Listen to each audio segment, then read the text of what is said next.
Hello, good morning. Ayan, so magandang umaga sa inyong lahat.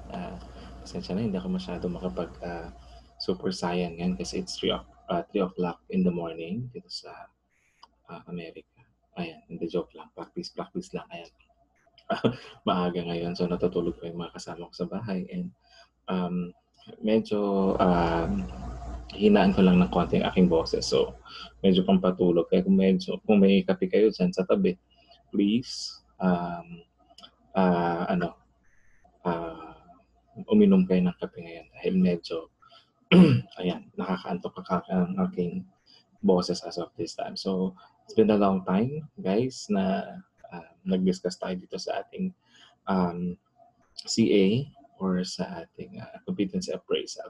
So once again, since your subject, competency appraisal, is to check, to appraise, to evaluate, to assess your knowledge about the subjects that which you have taken in your nursing education, ay kailangan malaman din natin yung i-assess din natin kung gaano ba kayo kadiskarte, gaano nyo ba um, nasasagot ng tama yung inyong mga yung ating mga nursing questions during your exams. This is not exclusive to your NLE or your Philippine nursing nurse licensure examination, but also this is applicable to other exams, to your international exams as well. So this is your test taking strategies. Paano nga ba sagutin ang mga tanong na hindi mo alam? Ayan. So hindi natin pwede, ito yung mga tanong na hindi natin pwedeng takasan, hindi natin pwedeng baliwalain dahil kailangan if just in case your board examinations later on will be computer-based, ay hindi pwedeng wala kang sagot sa bawat tanong na darating o dadaan sa'yo. Because you cannot proceed to the next question unless you answer or you give an answer to the to the question, okay, that is being asked um, at the moment. So, ito yung mga paraan, mga strategies, mga techniques that you will be using. Okay. Just in case later on ay wala kayong idea on what these topics are all about. So first, of course, is the most important tool that you have to bring with you or to have with you during your examinations is of course your prayer. Okay, your connection to God, His divine power and guidance are your ultimate tool or power to overcome your stress, your anxieties, your apprehensions, and all other physical, psychological, and emotional um, constraints, okay, or issues during your examination. So it is very important that you pray. And here is an example of a prayer from Dr. Mia Agapos that is intended especially or specifically to people who are having their exams. So prayer before the exam, okay, so dear God, today I will take my examination, which is so important to me. Though I am nervous, I'm not afraid because I know that as I write my answers, it is your hands that work. And now, as I take this examination, please enlighten my mind to be able to answer correctly and to recall everything that I have studied. I will do my best in this exam, and to you, God, I will entrust my fate. I know that whatever will be the result, it is according to your will. You have watched me as I work hard to study for this exam, although I don't feel very confident and that I don't know if I am prepared. I truly believe that you would not give me what I don't deserve, and I deserve to pass this exam, God. I am happy that today you are with me, for with you I will win this battle. And as I close my eyes and feel your presence in this examination room, you put confidence to my heart. Amen. So, uh, very important that you are sincere, you are humble enough to ask God for His blessings and His guidance during your examination. Okay, since your examination are really nerve-wracking, um, para niyang kino-consume yung energy and power mo, okay, during the time that you are taking the examination. yung parang walang lumalabas sa utak mo, ganyan, lahat-lahat because of too much, okay, anxiety and pressure. So, with this kind of situation that you are in, of course, you will be needing strategies, ganyan. Kailangan medyo madiskarte ka sa marami kang pamamaraan para ma-overcome mo yung mga stresses na yan. Like for example, carotid massage, okay? Or deep breathing exercises could also lessen the anxiety, okay? And the pressure that you might feel during your examination. And many other techniques that might be helpful, okay, during your examination. So in your examination, you have to stay focused all the time since this will determine, okay, your future later on. Ito na yung magbibigay ng daan, magbibigay ng sagot kung ikaw ba ay magiging successful na nurse later on or hindi. Kasi ito na yung test. Okay? Your board examination is a test that will determine, okay, kung ikaw ba ay magtatrabaho na sa hospital finally as a registered nurse or NR or not registered. So you have to stay focused. Minsan lang daraan sa buhay mo ang Philippine Nursing Licensure Examination and you have to do your best. Okay? So wag mo nang pakawalan yung pagkakataon, okay, just because of, hindi ka nag-aral ng maayos, hindi ka nakapagbasa ng mabuti, at maraming excuses. So hindi tinitignan ng PRC yung ating mga excuses for you to to pass the exam. So pag sinabi mo sa Board of Nursing, kasi po I was given 1 month, okay, to attend my intensive review. So hindi valid reason yan for you to, for you to para ma-excuse ka or para i-review yung mga answers mo during your exam. Okay, so take note that thousands of nurses or nursing students are taking the board examinations, and you are given equal opportunities, okay, when you take your exams. So sabi nga, you stay focused, okay? At the same time, ayan, sabi nga, what is focus? You feel more confident. Okay, but not too confident. Ayan, kasi yung iba, during the board examinations, ang dali ng exam, parang hindi mo lang ako nahirapan, parang sisiw, petics, mga ganyan. But most of the people na hindi nahirapan during their board examination, mga hindi sumakit ng ulo, parang hindi nauubusan ng energy or power, sila madalas yung bumabagsak. Bakit? Kasi hindi sila nag-iisip, kaya hindi nahirapan masyado yung kanilang utak, okay? So, ano lang sila, hula-hula, mga ganyan. Okay? Masyadong hindi nakapagbasa masyado siguro, hindi nakapag-review. And they tend to fail the board examination because of overconfidence or too much confidence. Omit doubts on your ability to pass the test. Of course. Okay? Mangangarap ka na rin lang naman. Sulit-sulitin mo na. Okay? But you keep it to yourself. Ayan, na ako'y papasa ako, magtatap ako ng board examination. Because sabi nga nila, okay, reach for the stars. Reach for the stars, ika nga. And just in case hindi mo ma-reach yung stars, at least, okay, you will land on the moon. Okay. So, at least you are, pa rin, pag nasa moon ka, you are radiated by the light of the sun and by the stars as pa rin. So, yun nga, you should be persistent, determined, and courageous enough to, you know, claim, okay, that you will pass the board examination. Okay? So parang sa din yan, para sa relasyon. Okay? Pag nakita mo siya during the first week of your relationship, mabait pa siya, and pag nakita mo naman na maayos siya, you are claiming that he or she would be your forever, di ba? O hindi inaalis mo yung doubt na baka sasaktan ka lang niya. Hindi, kasi you love that person.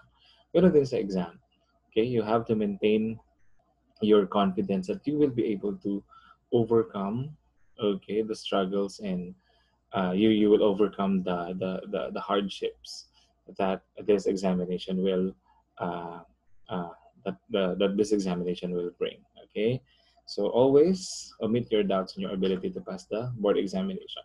Z is excuse me, concentrate on the most commonly asked concepts. Okay, so before the board examination, actually, the professional regulatory commission is releasing a copy of your of the topics that are usually asked in the board examinations. I think I have given you a copy already the of the topics that are commonly asked in the board examination. So you just focus on those concepts. Hindi siya binibigay na na very specific. For example, hindi niya sinasabi na ito yung concept ni Nightingale, mga ganyan. Hindi ganon.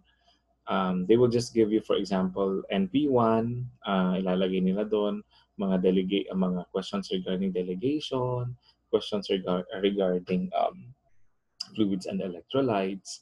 Okay, so very broad, very ano pa rin siya, very dito, comprehensive pa rin yung paglalagay nila ng mga items that you have to review for the board examinations. So at least malilesen yung makakapag-focus ka na dun sa mga importanteng questions, especially that you only have a limited time, okay, to review these concepts. So today is October. So next year, 1 year na lang, okay? 1 more year, and you will be taking your board examinations already. So for the time being, you're given 365 days, more than 365 days, to review all the concepts. Kaya lang, in that 365 days, may mga times na tinatamad ka, may mga times na may mga iba ka din ginagawa, may mga panahon na iba yung pinaglalaanan mo ng oras, and hindi naman nakalaan yung 365 days for just for your review. Yun nga lang, ang sinasabi ko dito is pag nakapag-focus ka dun sa mga commonly asked questions in the board examinations, mas nabibigyan mo ng panahon yung mga importante, okay, na tanong na posibleng lumabas during your examination. Use your common sense. Ayan. So ang daming mga common sense questions in the board examinations. Okay? And pag nararatel ka, pag sobrang nininervyos ka, okay, in that 2 days of examination, minsan hindi mo na na-realize na sobrang dali lang pala ng question. Yun nga lang, pinahirapan ka lang masyado ng nervyos mo. So use your common sense. Maraming common sense questions in the board examination. And of course, self-reliance is very important. Okay? So kaya nga, during the time na na-handle ko kayo in, what was the first subject that you had with me? Yung MS ata. Okay. Talagang sinasabi ko na sa inyo na do not make copying or cheating a habit. Okay? Sa inyong during examinations, during simple quizzes, or minor quizzes. Dahil nagiging nagiging practice until you take the boards. I would rather have a student na mababa yung kanyang scores, okay, na sa kanya lang din galing yung sagot niya, kesa yung estudyante na mataas nga ang scores pero nangongopya naman. Okay, nangongopya sa kaklase, nangongopya sa cellphone, nag-google during their class. Okay, so quality over quantity. Mas gusto ko yung For example, 50 yung nakuha niya over 100, kaysa naman 95 or 100 over 100, pero hindi naman niya pinaghirapan. Alright, so yun nga lang, ayoko din naman yung ikaw naman yung laging lowest na 100 items, puro ka naman 35, 24 na walang improvement. Okay, so ibang kaso naman yun. Okay, so focus, very important in ito yung importanteng baon ninyo when you take the board examinations later on.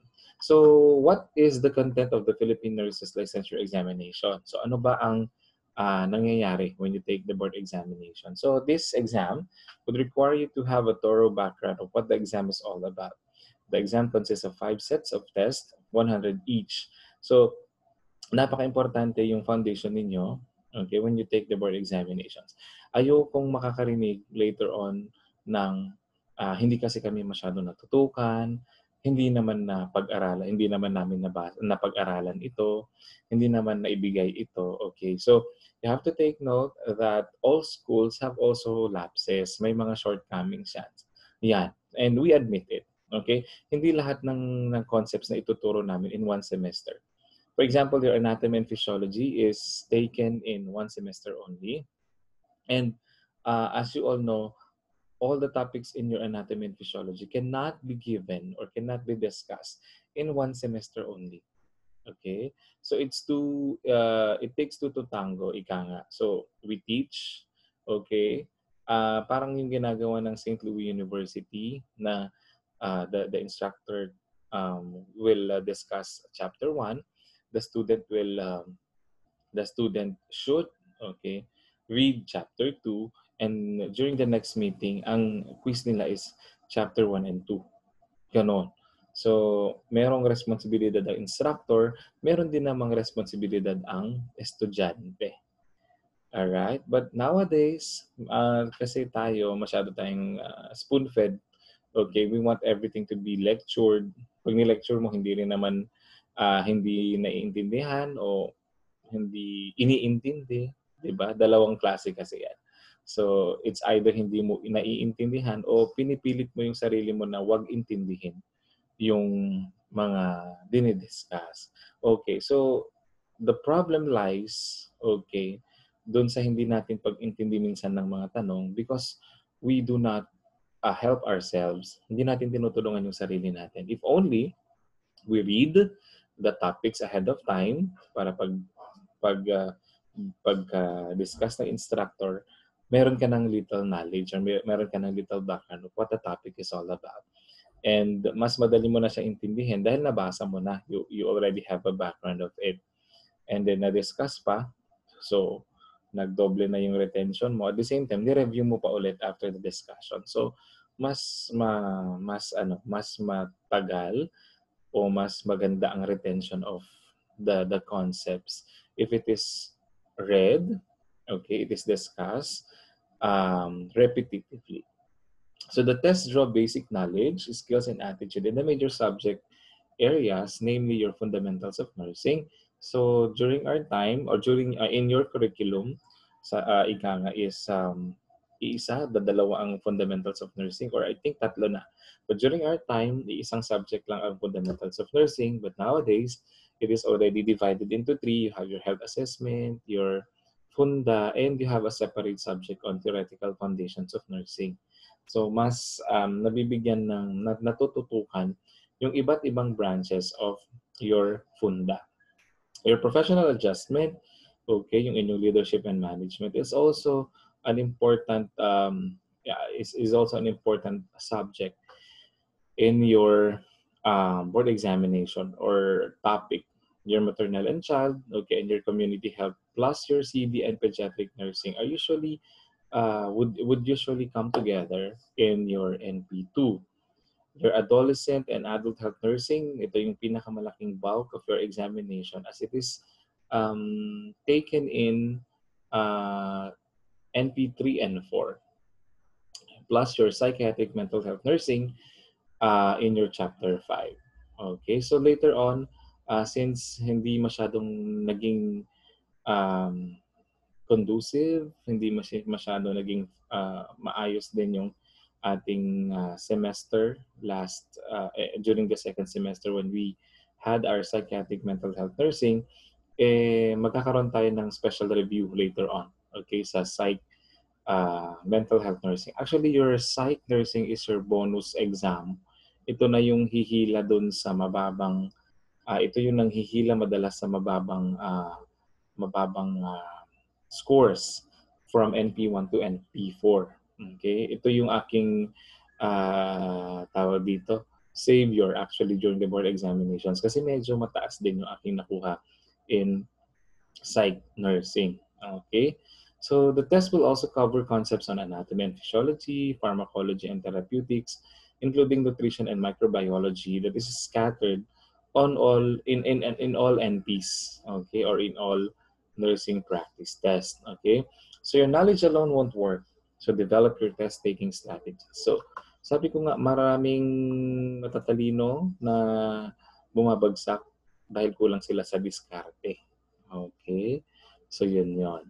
At maraming matatalino minsan ang nag-overanalyze. Okay? So mamaya malalaman natin that you should not question the question. Okay? So minsan kasi tinatanong mo pa yung question, yun nga lang yung tanong. Okay? Huwag mo nang dagdagan, huwag mo nang bawasan. Huwag kang mag-formulate ng bagong kwento dun sa ating question. So, very important that you have to identify the topic of the question. Okay? Ano ba ang tinatanong? Is it regarding pharmacology? Is it about microbiology? Tungkol ba ito sa pharma? So once you were able to identify the topic of the question, mas madali mo siyang ngayon atakihin. Okay? Mas madali mo siyang pag-aaralan.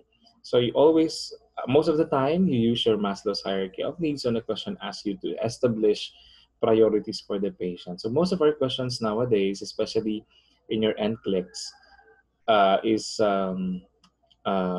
would require you to prioritize. Halos lahat ng options are correct. Okay? Yun nga lang, pag sinabing priority, ano ba yung pinaka-importante na gagawin mo sa pasyente na yan during this time? Okay? So you use the nursing process, your ADPI, when a question asks you to prioritize nursing interventions. Okay, so magkaiba yun ha. Maslow's hierarchy of needs, okay, physiological needs, safety and security, love and belongingness, blah, blah, blah. When a question asks you to establish priorities for the patient, okay. But if you are asked to establish priorities, okay, in your nursing interventions, you use the nursing process. Do everything by the book, okay. So may mga napapansin kayong practices sa hospital na hindi ideal. So erase, eliminate that concept that you have seen in the hospital. You always do everything by the book because not all of us will be working in the Philippines later on. Hindi lahat tayo ay tawag dito, madi ko nadayor ti Ilocano, mading amin ke agramot dito Pilipinas. Okay, of course, you also have dreams, okay, to cross the borders, to work abroad, and yung mga hindi masyadong ideal na ginagawa natin dito sa Pilipinas should not be carried, okay, as a practice later on in your institution abroad. Okay? Eliminate non-therapeutic answers, of course. Diba? As a nurse, you should what? You should eliminate or avoid causing pain to your patient. You should always promote the healing of your patients. Okay, and we always have to be, comforting and approachable at all times. Okay, so naalala ko na naman yung issue sa workplace na tawag dito, merong nagrereklamo doon sa isang nurse dahil hindi ata sila na-monitor in the community. Okay? Ang nangyari is, there is an LSI, a locally stranded individual in a certain area. Tapos, since the policy of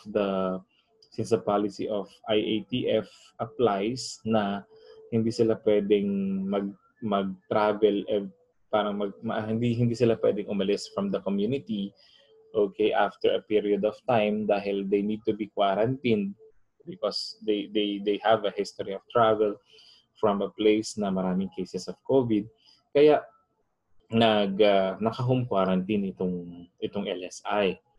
So since naka-quarantine si LSI, the IATF protocol would tell us that nurses assigned in that area should visit these LSIs frequently, okay, to check if um, okay lang ba yung mga pasyente, may mga symptoms bang nagde-develop, may mga pagkain ba sila since they are not allowed to go out from their quarantine facilities. So ngayon, ang nangyari is nagreklamo ngayon itong LSI dahil hindi naman sila nabibisita, tapos hindi naman sila nabibigyan ng ayuda from the LGU, and nakarating yung complaint dito sa central office ng DOH. Ngayon, in-attach ngayon nung complainant, nung LSI, yung kanilang conversation with the nurse, and it was found out that the answers coming from the nurse are really confrontational. Okay, so talagang inaaway niya, hindi masyadong professional yung pagkaka-text, pinapatulan niya yung pasyente. Always remember, class, okay, that when you work in the government at yung nature ng trabaho natin as nurses, we should be humble at all times. Minsan kahit mali mo na, okay, kailangan mo ding kailangan mo nang lunukin lahat ng pride mo because you are, okay, a public servant. Okay, you are a servant. Okay, you are a servant of your patients. Okay? Kaya lang, yun nga, we should know the boundaries pa rin naman. Okay?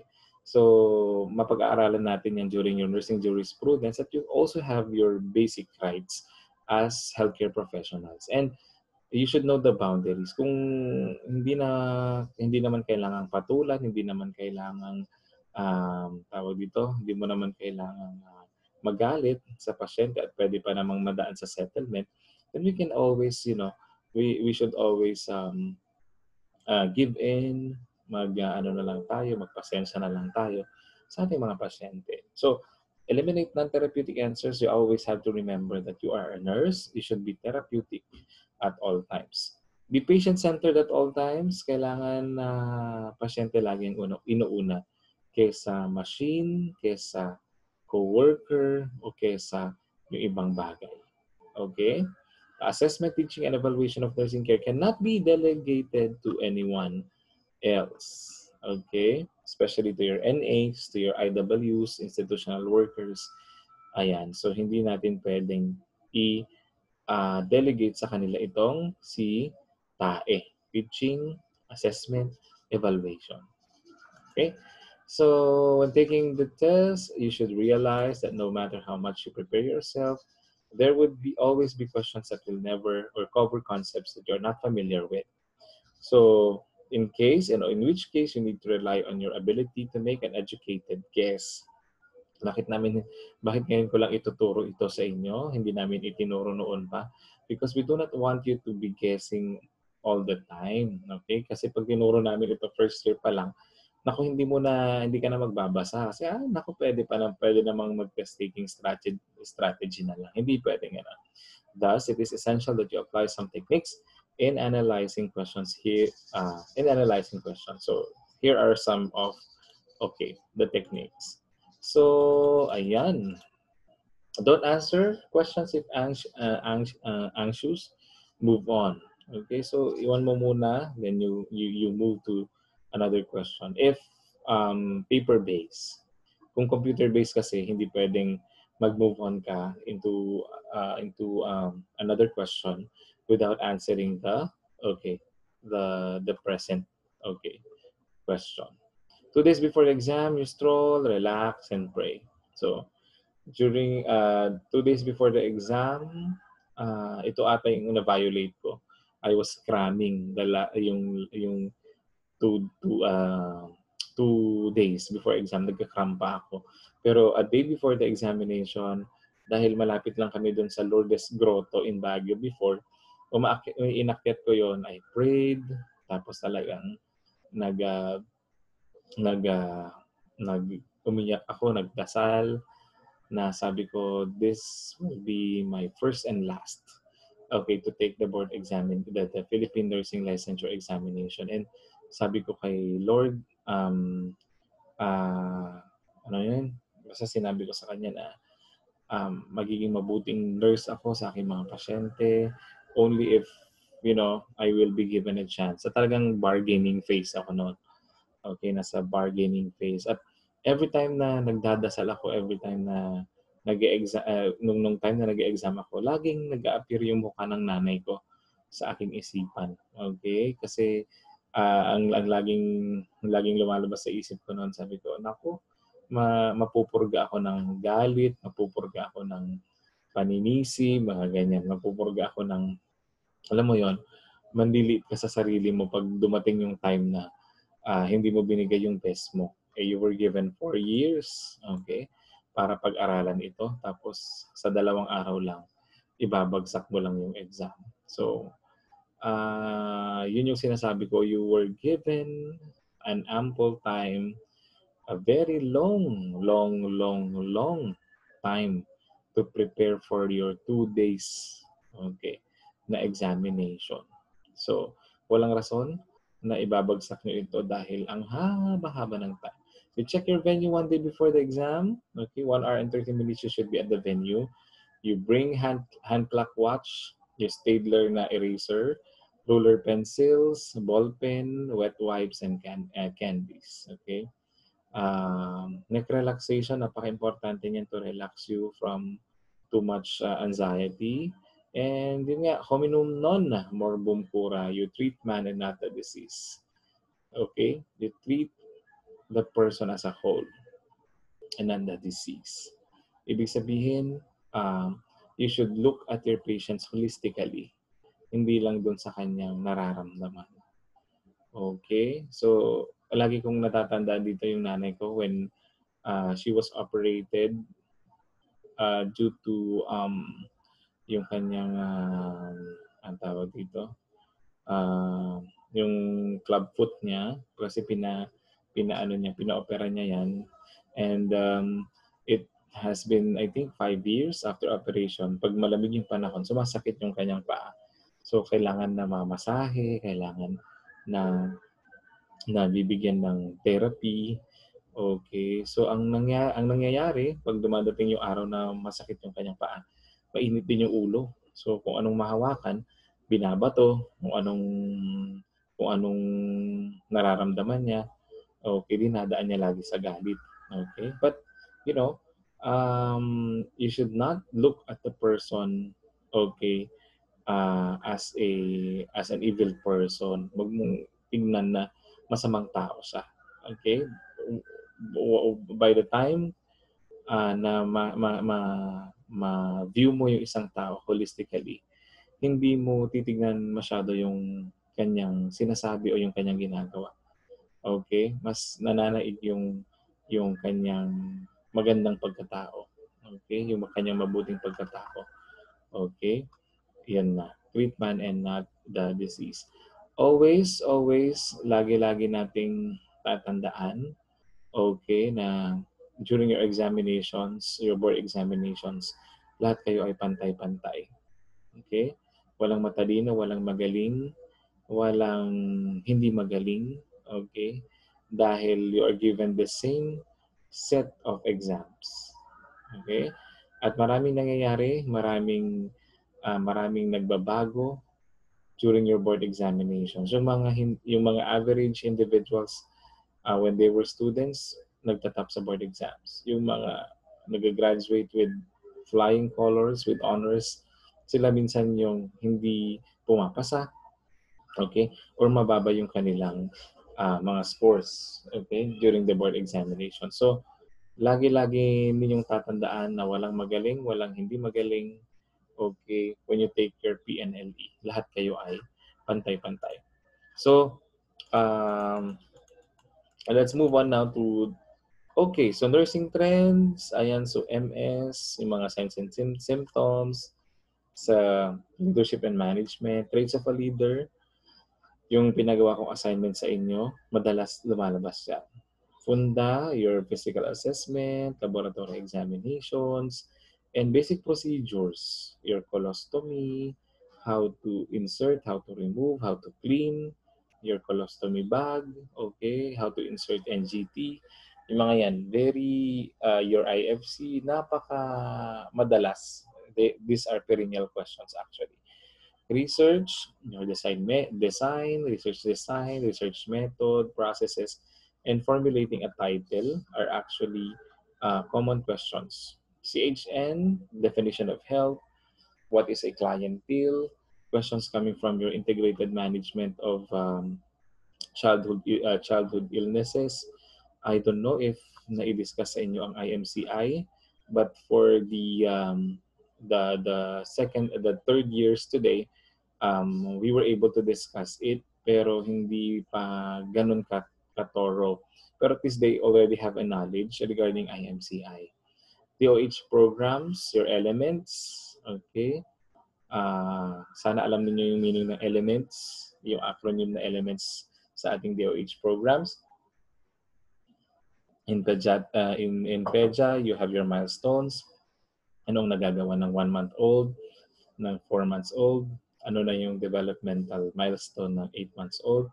Your vaccines, ano yung kailangan nakastore sa freezer, nakastore dun sa room temperature, okay. Nakastore siya sa 2 degrees Celsius. What are the modes of tawag dito, yung modes of administration in giving your vaccines, and some disorders in PEDJA. Usually, mga heart-related, mga respiratory-related disorders in PEDJA. And of course, your OB, always your normals and your abnormals. Alright? So, marami kayong, may mga Waterloos kayo sa mga nursing subjects. As I can see in your batch is really diverse. At saka, kakaiba yung batch ninyo. Unlike yung batch na sumusunod sa inyo, nakikita mo kung saan sila magaling na subject. And kung magaling sila sa subject na yun, most of them, mga 70% of them are really good on that subject. Yung iba naman, okay na subject, hindi sila magaling, at karamihan din sa kanila hindi magaling doon sa subject na yun. Unlike in your batch na mayroong magaling sa ganito, may marunong sa ganito, iba-iba kayo. And the most important thing that you have to take note, since magkakasama kayo ngayon, magkakasama kayo hanggang mag-review, magkakasama siguro pa rin kayo hanggang magtrabaho. So, napakaganda na you share, okay? Mag-share kayo ng nalalaman ninyo. If you are good in MS, you share whatever concept or whatever updates, okay, ang napag-aralan or na-review ninyo sa MS. Kung mayroong magaling sa OB, sa Psych, i-share din ninyo sa iba para lahat kayo gumaling. Remember that after graduation or during this time, okay, na kayo ay nasa college, wala nang competition. Okay? Wala nang nakikipag-agawan ng pwesto, unlike nung nasa elementary at high school kayo, di ba? Masyadong prevalent kasi yan sa elementary and high school, yung competition among students. But nowadays, since you're already college students, mas maganda yung cooperative, ang magiging friendly na yung competition. But not to the point na nagpapakopyahan kayo, kasi yun ang iniiwasan natin, na maging dependent yung ating mga kaklase sa atin. Naalala ko tuloy yung isang boardmate namin. We were 9 in the apartment. All of us are hindi pala, isa lang ang hindi nurse sa amin. 8 kaming nurses na nandun sa boarding house namin, and all of us were able to pass the board examinations except for one. Okay? Dahil mali yung ginawa namin doon sa tao. Talaga mahina siya sa klase. Yun nga lang, naging dependent siya sa amin Okay, to the point na pinapakopyahan namin siya from second year hanggang fourth year. So when that person took the board examinations, na ano na namin, na-anticipate na namin na baka hindi siya pumasa dahil nga wala nang kopyahan sa board exams eh. Nasanay na siya na ganun yung nangyayari sa kanya na pinagbibigyan, pinakokopyahan. Nung final exams nga niya ng pathophysiology, ano yan, she failed the first take. So nakiusap kami na mga kaibigan niya doon sa instructor namin na bigyan siya ng second chance kasi nga 1 year na lang graduate na kami. So she was given a second chance and napag-alaman namin na yung kanyang exam, okay, na kukunin doon sa second chance na binigay is the same doon sa binigay ng kanyang first take. So ang ginawa namin, hindi na namin tinuro sa kanya yung ano kasi we do not have the luxury of time na ituro yung mga konsepto, mga ganyan doon sa kanyang exam. So ang ginawa namin, we gave her the answer key na lang. So number 1 is A, number 2 is C, ganyan. And eventually she passed. Okay, dahil nga memorize na niya yung mga yung mga isasagot niya doon sa exam. So but may regret din kami dahil hindi namin siya na kung sana tinuruan na lang namin siya regarding, the concepts, mga ganyan, the topics that she needs to know, malamang RN na siya ngayon. Kaya lang, yun nga, she took the board examinations, I think, 3 times, and yun nga, hindi talaga siguro para sa kanya ang nursing. But of course, for you guys, sabi ko nga, you have to claim it that you will be nurses soon. Kailangan pagpursigihan ninyo, kailangan pagtrabahuan ninyo itong profession na ito because maraming umaasa sa inyo. Your parents are hoping for the best, and most of you and some of you have kids already, and you do it for your kids.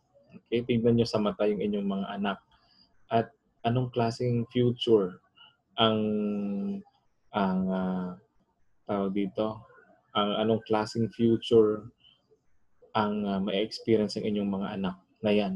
Okay, just in case hindi nyo maipasa or na-fail kayo sa board examinations. And anong klaseng future meron yung mga anak na yan, okay, na nahawak ninyo ngayon. Okay, kapag kayo ay nurses na, they are working in a government, in a stable job, at naswertehan pa ninyo makapasa sa international exams niyo later on. So napakagandang future ang nag-aantay para sa mga batang yan. Alright? So as we start with your test-taking strategies, you also have to watch out for tricky questions. So ito na yung number 1 tip natin. Okay, so for example, the question goes this way. A patient is suspected to be suffering from tuberculosis.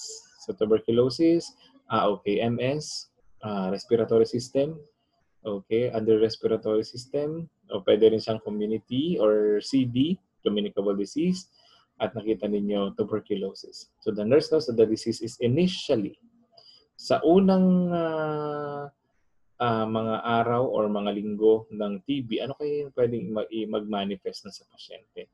So number 1 is manifested by night sweats, asymptomatic, manifested by productive cough, or manifested by weight loss. Okay? So kung napapansin niyo, there are 6 cardinal signs of TB. Di ba? Night sweats, productive cough, weight loss, or sudden or unexpected weight loss. What else? Hemoptysis. Okay? Ano pa? Fever. Pwede bang fever? Body malaise. Okay, so these are the 6 cardinal signs of tuberculosis. So pare-pareho. Okay? Pare-pareho si A, C, and D. And the question is initially. Okay, so initially, TB is asymptomatic. Alright?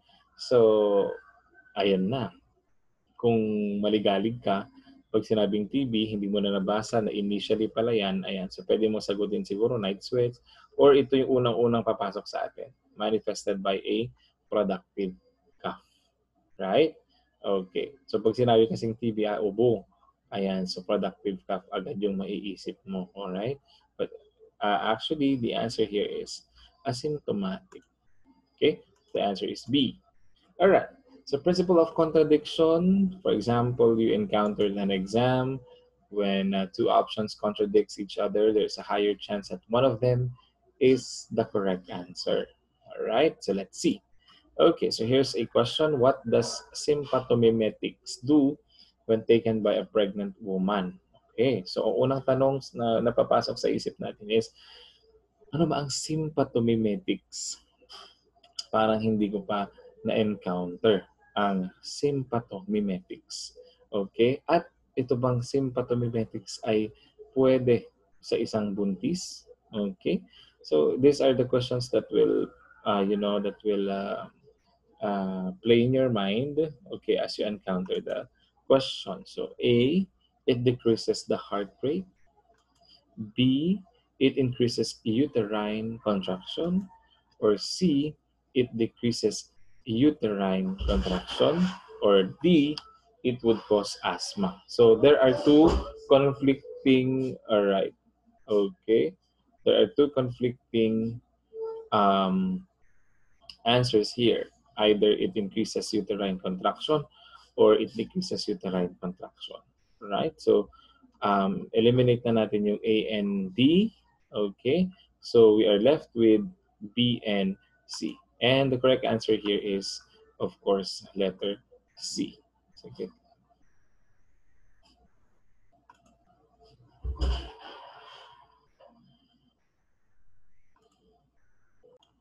All right, so let's continue. Next. Okay. Principle of commonality and difference. All right? So there are questions, there are options na parang pareho, okay, sa biglang tingin, or pwedeng magkaiba. Ayan. So two or more options that has the same essential configuration and thought is unlikely the correct answer. Okay? So pwedeng dalawang halos magkaparehong options pero mali. Ayan. So the onset of dementia usually occurs, okay, so dementia under now your psych nursing, pwede rin siya sa MS, okay.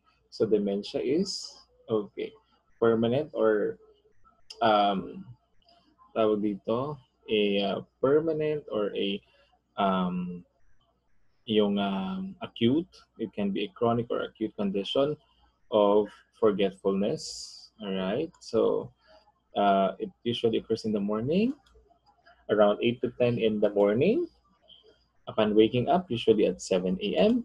or at night. As you can see, okay, in the morning, at around 8 to 10 a.m. in the morning, or 8 to 10 in the morning, or upon waking up, usually at 7 a.m. in the morning pa rin. So A, B, and C are all the same. Okay? So the answer here, since this is the only answer that is different from choices A, B, and C, is letter D. Okay? So principle of commonality and difference. Diba? Common sense.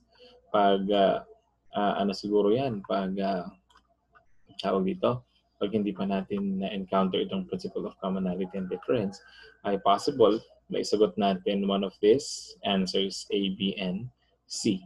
Okay. Next, principle of central tendency.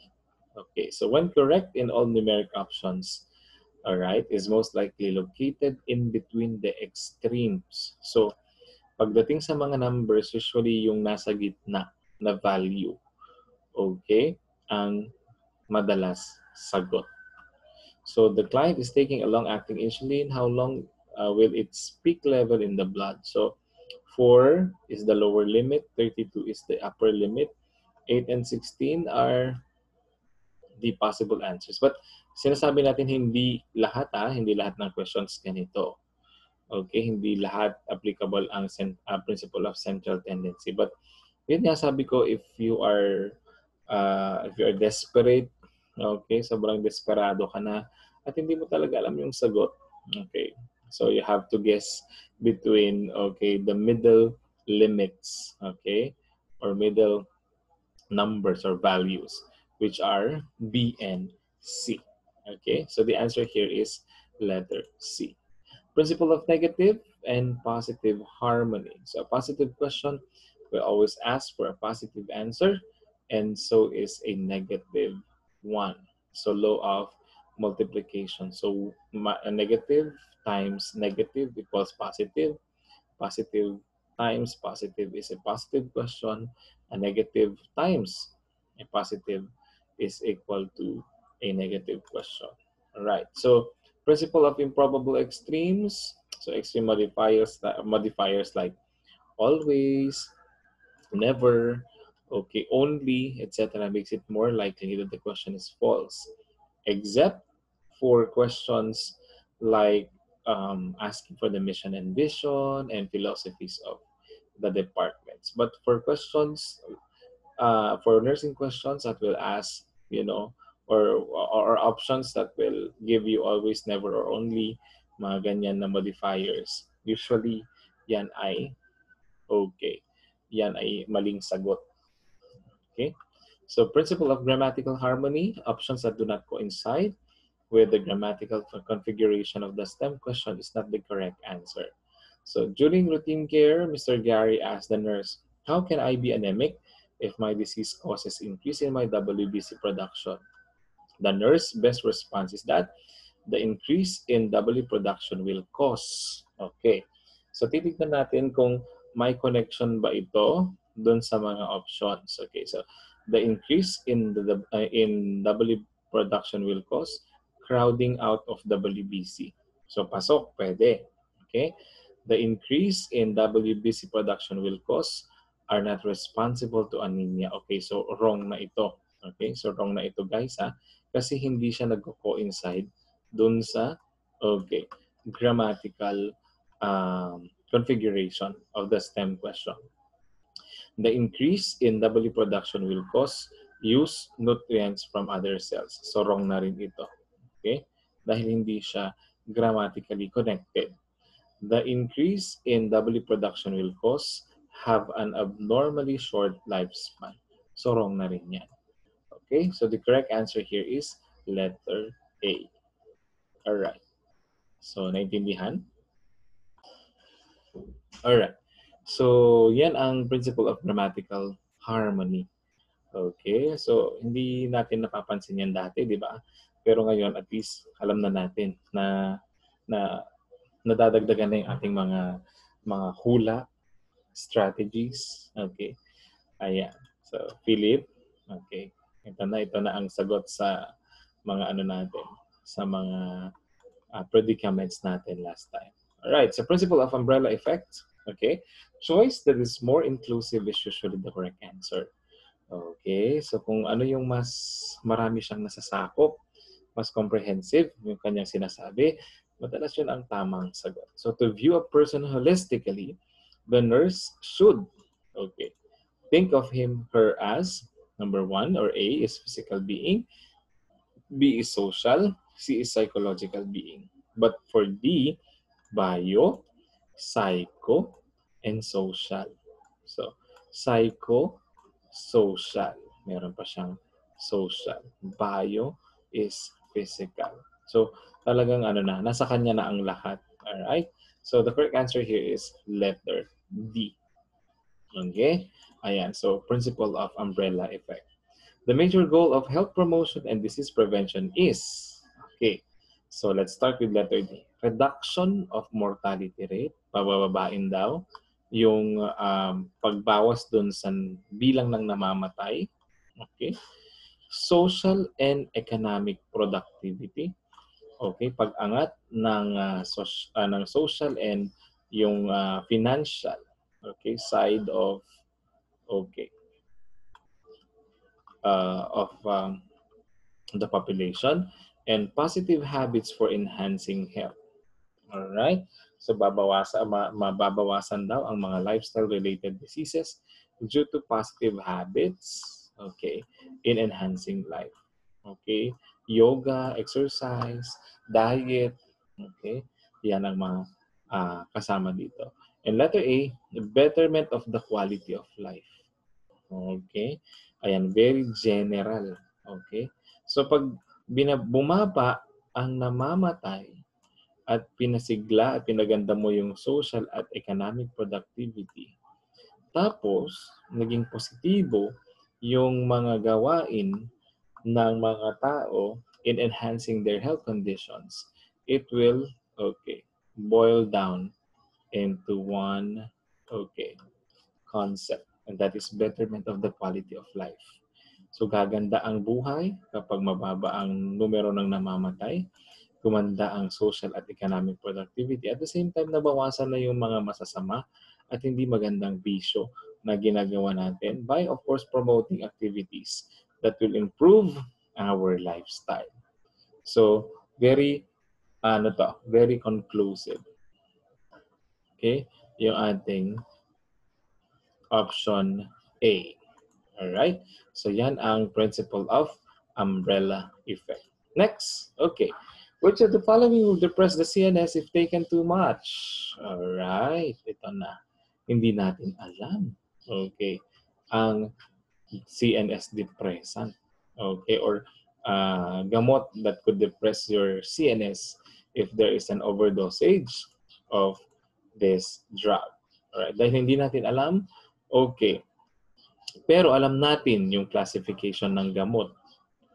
Alright, so A, Valium, C, Lithium, and D, Ativan. Nakita natin pare-pareho sila. Okay, so ano ang sagot? Okay, so since A, C, and D are all, okay, are conclusive, okay, as a benzodiazepine, then letter B is the answer. Alright, so ganyan siya. Next, we also have now the principle of ABCs, Maslow's hierarchy of needs, and nursing process. So, lagi-laging involved ang mga principles na ito, class. Kagaya na sabi natin kanina, when the question requires prioritization, these principles, okay, are always applied. If you meet these keywords of prioritization like your best, initial, first, primary, and immediate, ayan, always use these principles. And if the question ends with the nursing priority, like the nurse would initially, okay, the nurse would primarily, okay, use the nursing process. Use the nursing process. If the question is asking for example, assessment question, then tignan mo kung ano yung priority assessment mo. If the question is asking for a priority intervention, then you have to choose, okay, choices that will fall under now your nursing management or intervention. So, question here, Papa P, a 21-year-old nursing student, was diagnosed to be suffering from bipolar disorder, okay, under manic phase. So, bipolar disorder is under psych, okay, manic phase, masyado siyang overjoyed, okay, and your bipolar disorder is under psych, under mood disorders. So may pagbabago dun sa kanyang mood. May gradual o kaya pwedeng sudden shifting in the mood of that patient. So the patient is currently taking lithium carbonate. So this is the prescribed drug for a patient suffering from bipolar, your lithium carbonate. Before administering the morning dose, which of the following actions should be taken in priority? So the problem here is manic, overjoyed. Ang gagawin natin is pabababain natin yung kanyang manic phase, okay, by giving now your lithium carbonate. So choices would be A, plan for Papa P's diet. So which of the following actions should be taken in priority? What is your management? So plan for Papa P's diet, is this an assessment or an intervention? Okay, so wala. It is under planning. So check Papa P's blood pressure in standing and sitting position. Check, check, check. Okay, is under assessment. Check Papa P's blood lithium level result is assessment. And remind not to eat for 6 hours. This is already an intervention. Okay? So, ang hinahanap natin dito is the patient is currently taking lithium carbonate before administering the morning dose, before administration. Okay, so wala pang action na nangyayari.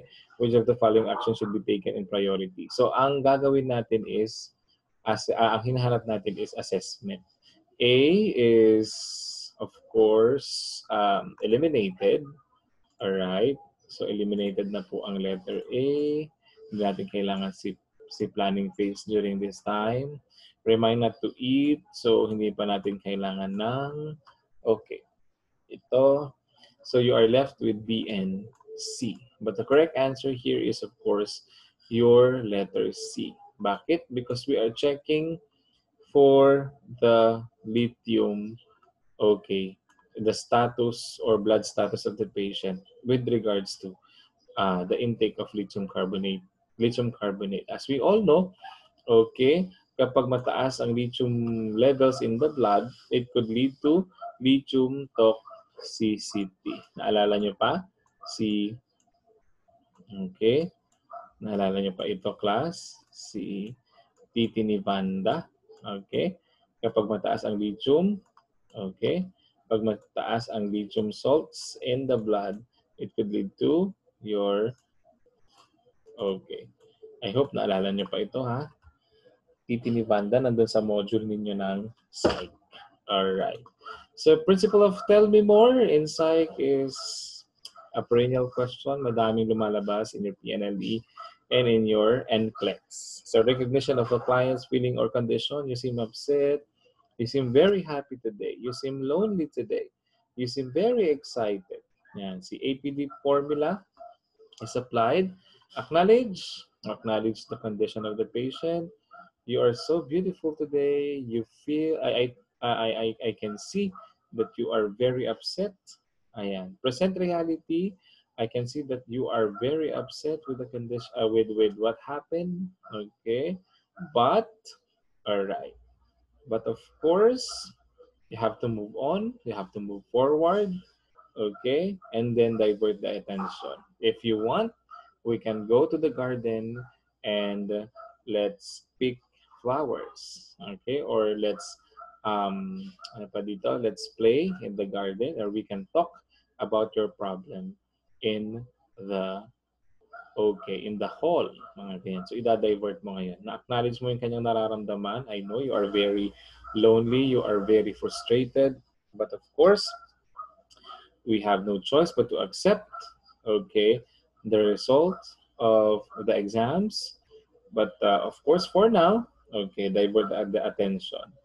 Okay, let's walk, okay, in the park.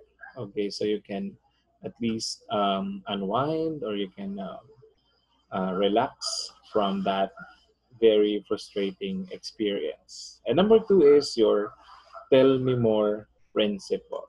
Okay, always and always, okay.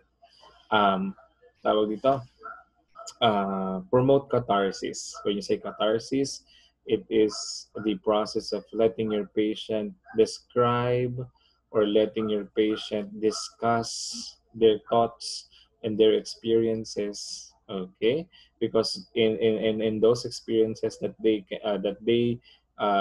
share with you, that will serve as your baseline, okay, or basis in, okay, your approach or in your management later on. So gathering information is a very critical part of your assessment, since this will serve as your baseline data for your nursing actions or nursing management. So next is, okay, medyo nalilito pa ako dito sa Zoom, sa annotation part niya, masasanay din. So number 10, principle of reappearing visage. A word or phrase that appears in a question and then reappears at one of the 4 choices is, okay, the most probable answer. It has the highest probability of being the correct answer. So a system used to deliver nursing care is known as, okay, so a system, okay, that is used to deliver nursing care is known as, okay, so hindi mo alam, for example, Okay, keywords here, of course, is your nursing care. Okay, so A, job description. B, pattern of nursing care. Ayan. C, manual procedures. D, managerial process. Since, okay, hindi mo alam yung sagot, pero nakita mo there is, okay. Ayan. The keyword nursing care reappeared in the choices. So mataas na ito ang tamang sagot. Mataas ang chance na ito ang tamang sagot. And eventually, all right, letter B is the correct answer. All right. Next, drug technique. Madaming hirap sa drugs. Madaming tawag dito, nahihirapan mag-memorize ng mga gamot. Especially that um, your medicines, your drugs are very technical in nature. Ang kanilang mga tawag dito, ginagamit na terminologies. Okay. So most drugs, especially psychotropic meds. Psychotropic, ayan, psycho is psych ulit. Okay, your psychotropic are psych medications, either acts as a CNS stimulant or depressant. Okay, tama? Correct. Tama? Yes, of course. Tama yan. So, this strategy resolves in determining which are CNS excitations or CNS inhibitions. Alright. So, the nurse administers Wyamin. Okay, hindi natin alam yung Wyamin to a client. So, the nurse should monitor which of the following adverse effects associated with the drug. Okay, so ano natin, evaluate natin constriction of pupils. Okay, so is it an excitation effect or inhibition effect? So it is an inhibition effect. Di ba? Kapag constricted ang pupils, ibig sabihin it's the parasympathetic nervous system that is acting on it. Brady, okay. Mababa, okay. Mabagal ang kanyang, okay. Mabagal ang tibok ng kanyang puso. Mabagal, okay, ay inhibition. Mababa. Okay, it's the parasympathetic nervous system that is acting on it. Okay, PNS. Shock. Okay, pag sinabing shock, okay, hypovolemic shock, mababa ang volume of blood. Okay, shock, okay, mababa, okay. So it is an inhibition effect. So it is the PNS that is acting on it. Alright, so hypertension, mataas ang presyon, mataas ang pressure ng dugo. Okay, it is an excitation effect. Alright, so what's the correct answer here? Letter D. Okay, hindi natin alam si Wyamin. Okay, dahil sa dami ng pinag-aralan mong gamot, ayan na, nawala na sa isip mo. Okay, dahil si Wyamin noon, ito na yung nire-review mo nung medyo inaantok ka na. Okay, or masyado kang maraming ka-text during the time that you were reviewing Wyamin, hindi siya masyadong tumatak sa isip mo. Okay, tumatak man siya, okay, yun nga lang hindi mo pala na-review yung mga side effects. Okay, but we have a strategy, syempre. Okay, kahit hindi mo masyadong maalala si Wyamin and its adverse effects, of course, you can apply, okay, your strategies here. Okay, next. Okay, next, magic words. These are the words in your NLE and international exams wherein when they appear, they're most likely the answer. Okay?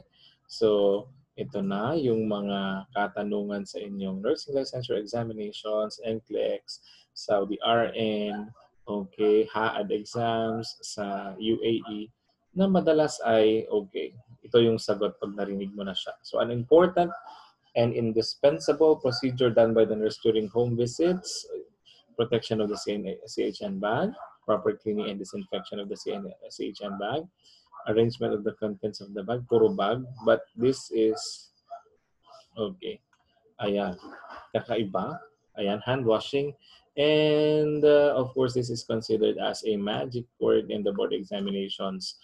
Other magic words would include increased fluid intake, pagsa-psych naman, self-awareness. All right? So always remember this, guys. Ayan ang ating magic words. Next is, okay. All right, so other test taking strategies that you have to take note. Of course, marami tayong mga possible na techniques that might be employed, all right, or might be used when taking the examinations, all right. So never choose an answer that leaves the patient, of course, okay. Kaya nga tayo naging nurse because we should be taking care. We should always be on the side or in the side of our patients, okay, in the bedside, caring for them. So always provide safety. Ayan. So number one priority. What else? Don't do nothing. Okay, dapat lagi kang may ginagawa. Ayan, para sa pasyente.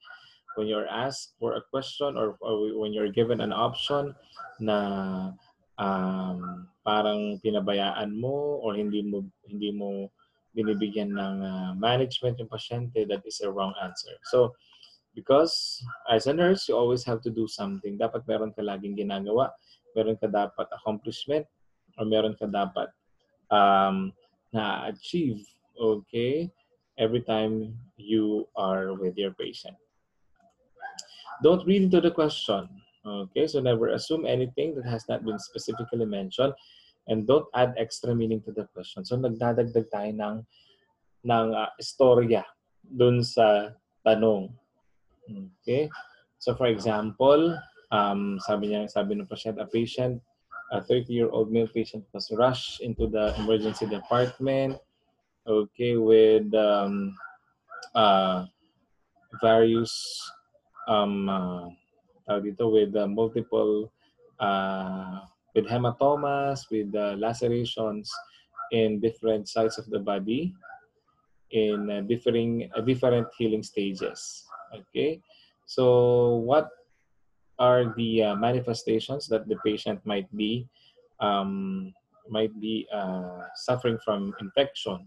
Okay, so may mga options doon. For example, sabi niya the patient has fever, the patient is suffering from very high WBC, mga ganyan. So may mga manifestations na ganyan.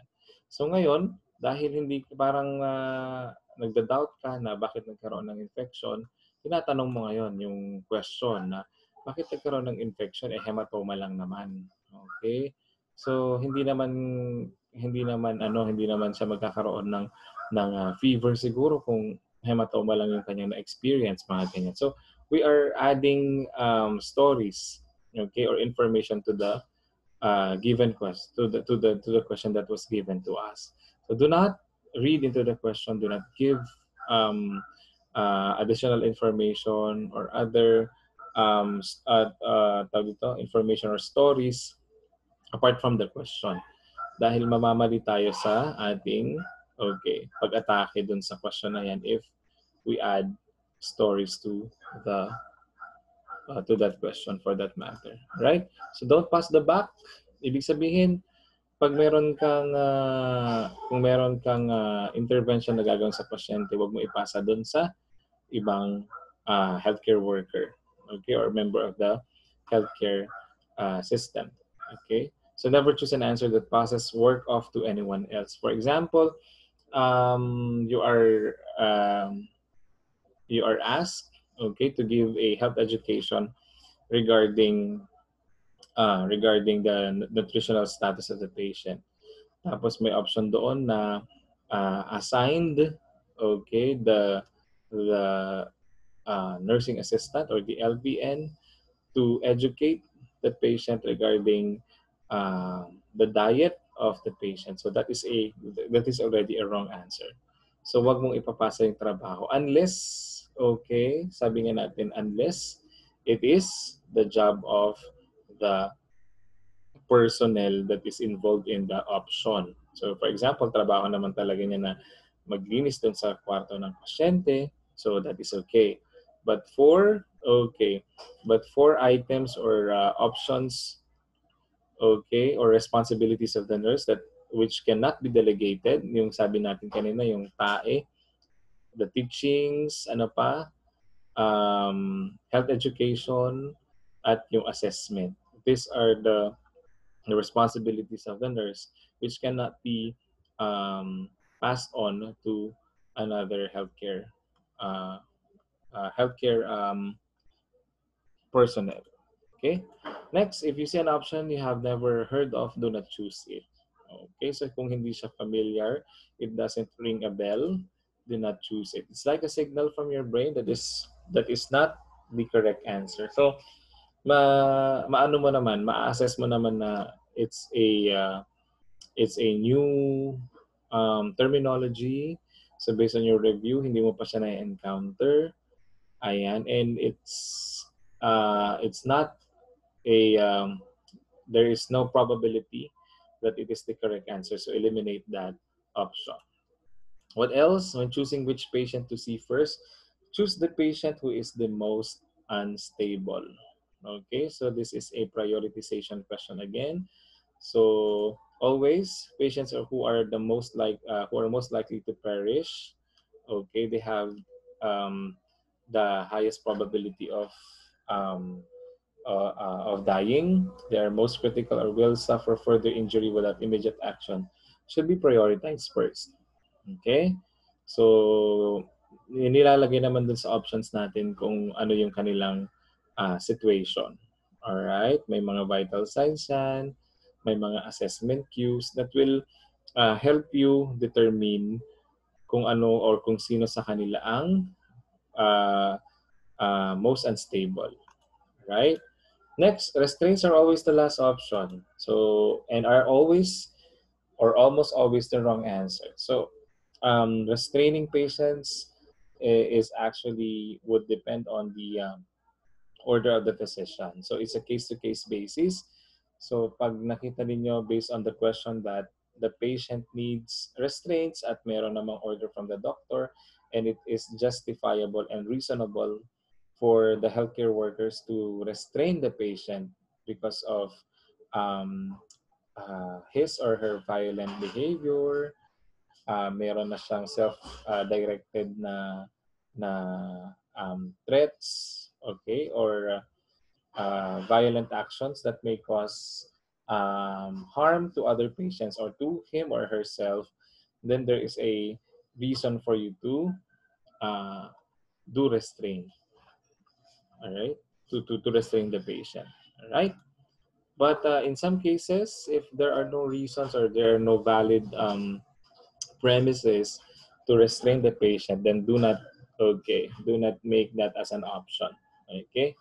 Next, choose the least invasive choice first. Okay. So sabi nga natin, do no harm. Okay. A principle of, ano nga ulit yun? Anong principle yan? Non-maleficence or beneficence? Okay. So do no harm to your patients. So choose the least invasive choice first. So issues concerning airway, breathing, or circulation should be addressed first. Then move to choose the least invasive procedures such as change of position, therapeutic communication with patient. So laging tatandaan if you are faced with an option concerning, for example, there is an option there concerning ABCs and the rest of the options are related to, yung change of position na mga lesser priorities, then you always have to choose, okay, options that will concern ABCs. Pero syempre, common sense ulit, okay, kung yung question naman wala namang relationship dun sa ABC, hindi yun yung tamang sagot. But if the question, for example, is related to, okay, airway, breathing, and circulation, such as, for example, yung question is regarding respiratory diseases or emergency situations, okay, trauma, okay, then you can use na your ABCs as an option. Next, never choose an answer that delays treatment. Of course, we always have to be prompt. We always have to be quick in our intervention. Since we're dealing with lives and in a snap of a finger or with a delay, okay, in our treatment could already compromise the lives of our patient. Always be guided by the golden rule. Okay, ang golden rule natin is always, ano yung golden rule natin? Do not do unto others what you do not want others do unto you. So for example, okay, with your irresponsibilities and with your poor judgment, okay, na-delay ngayon yung pagbigay ng oxygen sa isang pasyente na, for example, nag-arrest, okay, we all know that more than 10 minutes of delay, okay, doon sa kanilang oxygenation could cause irreversible, okay, could already cause irreversible. When you say irreversible, hindi mo na maibabalik pa, okay, yung normal na status ng kanyang utak, okay, ng kanyang brain. Okay, so when there is irreversible brain damage, okay, there is a lesser prognosis, or there is a poorer prognosis for that person to recover from, or lesser chance for that person to recover from or into the normal state. Okay? So never choose an answer that delays treatment. Since we are nurses, we are dealing with lives. Sabi ko nga, hindi siya parang sasakyan na kapag nasira, pwede mo, o na-overhaul mo at hindi gumana, pwede mo siyang i-reset, okay, or pwede mo siyang i-overhaul ulit. When we are dealing with lives, pag namatay ang pasyente, we can no longer bring them back, okay, again. Okay, so we have to be very careful all the time. So these distractors do not coincide to safe and effective nursing care. So always remember that if an option is, telling you to delay a certain intervention or treatment, that is already, that should be eliminated already from the choices. Next, assess the client first before implementing treatment. All right, so, so if there's a choice that pertains to assessment of the patient, choose the answer.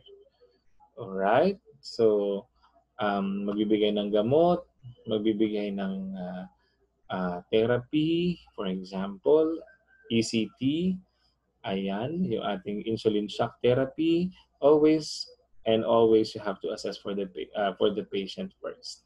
Okay? So, yon. Next, find a commonality between the choices if you encounter a question which you are unfamiliar with. Alright? So, actually, meron na ito dun sa first na mga slides natin kanina. If two or more answers are alike, choose the option that is different. Okay? So, if two or more answers are alike, eliminate those choices and dwell on the two remaining options. Okay? And kapag meron ka nakita na two options at yung dun sa two remaining options, isa doon is contradictory, or it contradicts the two similar answers that were eliminated, then that has a higher chance or probability to be correct. All right. So next, if the question includes words like severe or acute when referring to something such as pain, choose the answer that fixes that specific problem. All right. So if the question is about endorsement, always report anything new or different to the next shift. Okay. If the question is about endorsement, always report anything new. Okay, mga bago, okay, na assessments mo are most likely the correct answer.